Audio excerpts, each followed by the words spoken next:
Patay ang isang magbabakal matapos makuryente sa nakausling live wire. Nakatutok si Bernadette Reyes.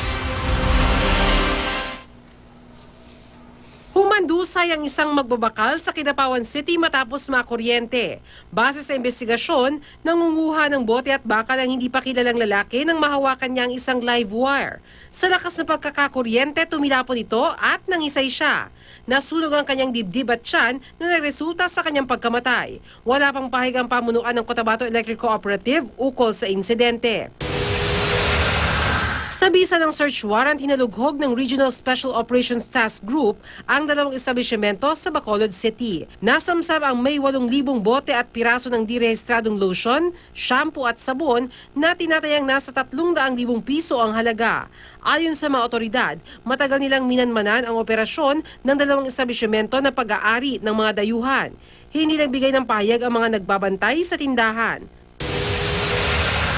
Sa Calatrava, Romblon, nahulog ang ambulansya sa bangin sa Salingsing Road.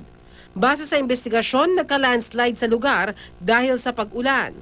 Natangay nito ang ambulansya, nakalabas naman ang driver na nagtamo ng galos. Nililinis na ang kalsada para madaanan muli ng mga motorista. Bernadette Reyes, Nakatutok, 24 Oras.